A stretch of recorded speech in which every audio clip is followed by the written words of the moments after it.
Hello everyone. आज हम क्या करने वाले हैं? बड़ा मजेदार चीज करने वाले हैं। मजेदार मेरे लिए, आपको जहां सबसे ज्यादा कंफ्यूजन होता है। कहाँ? जब जर्नल पास करते हैं, किसको डेबिट करना है, किसको क्रेडिट करना है, बड़ा दिमाग में कंफ्यूजन है। तो आज ये वीडियो देखो और आपका कंफ्यूजन हमेशा के लिए दूर करो। रूल्स बनाए हैं, रूल्स ध्यान में रखो। बड़ा इजी रूल है, बड़े इजी इजी वे में बताया हुआ है।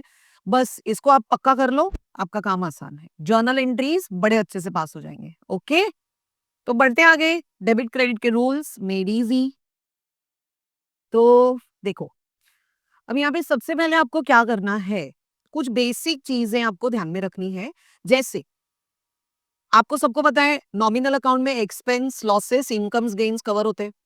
एक्सपेंसेस और लॉसेस को हमेशा डेबिट कर दो, इनकम्स और गेन्स को हमेशा क्रेडिट कर दो। Expense debit, income credit. इसके बेसिस पे आपको और आगे क्या ध्यान में रखना है, परचेस अकाउंट, सेल्स अकाउंट, ये बार बार आते हैं हमारे जर्नल में। परचेस अकाउंट एक्सपेंस है, डेबिट कर दो। सेल्स अकाउंट इनकम है, क्रेडिट कर दो। देख लो एक बार, परचेस अकाउंट हमेशा डेबिट, सेल्स हमेशा credit. Purchase always debit, sales always credit. उसके बाद आपको एक और दो अकाउंट आते हैं जो आपको ध्यान में रखने हैं। कैपिटल अकाउंट हमेशा credit, capital always credit, drawings always debit. उसके बाद ये मैंने रूल्स यहाँ पे आपके लिए वापस दे दिए। एक्सपेंस डेबिट होंगे, लॉसेस डेबिट होंगे, इनकम्स क्रेडिट होते हैं, प्रॉफिट हमेशा क्रेडिट होता है।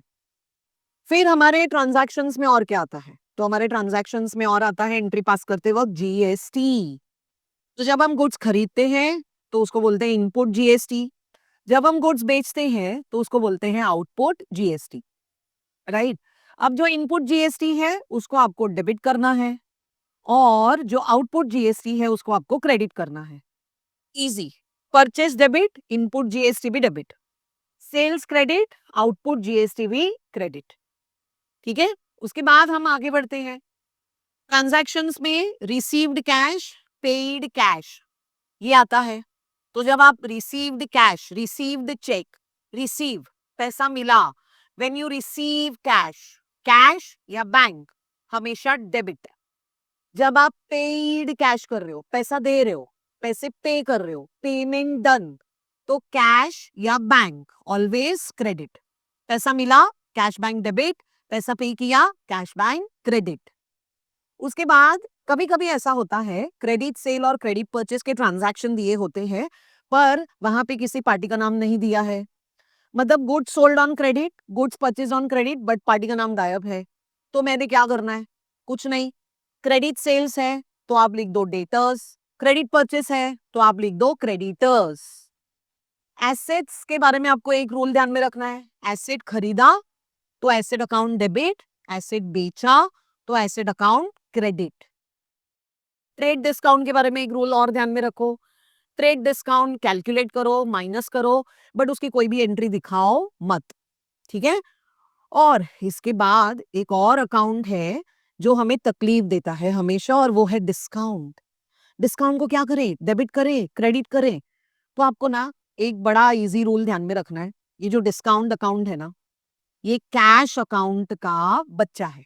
मतलब बच्चा कैसे माँ के पीछे पीछे जाता है, जहां माँ वहां बच्चा। तो वैसे ही अगर हमें कैश मिला, कैश मिला, कैश रिसीव हुआ, कैश अकाउंट डेबिट। अगर कैश अकाउंट डेबिट हो रहा है तो उसका बच्चा मतलब डिस्काउंट अकाउंट भी डेबिट हो जाएगा। अगर हम कैश पे कर रहे हैं तो कैश अकाउंट क्रेडिट। अगर कैश अकाउंट क्रेडिट हो रहा है तो उसका जो बच्चा है डिस्काउंट अकाउंट, वो भी क्या हो जाएगा? क्रेडिट हो जाएगा। इजी। ठीक है। बस ये रूल ध्यान में रख लो भाई, आपकी लाइफ आसान है। आपके जर्नल के बड़े इंपॉर्टेंट रूल्स है। बहुत अच्छे से वीडियो को आपने देखा होगा आई होप, और ये रूल्स आपकी लाइफ आसान बनाएंगे। ओके, तो जर्नल में मार्क्स पक्के with the help of these rules which are made easy today. ठीक है गाइस। अच्छा, अब इसके बाद आप एक और वीडियो देखो जहां पे मैंने जर्नल एंट्रीज के एग्जांपल्स लिए हैं। और बट मेक श्योर कि ये वीडियो देख के ही आप वो वीडियो पे जाएं क्योंकि यहाँ पे हमने सारे ट्रांजैक्शंस के अकाउंट जो लिए हैं, परचेस, डेबिट, सेल्स, क्रेडिट, एक बार आप इसको गो थ्रू करो, नेक्स्ट वीडियो पे जाओ, जर्नल के ट्रांजैक्शंस रेफर करो, आपको और बेटर समझ में आएगा। ओके, तो tune in for the next video. For right now, bye bye.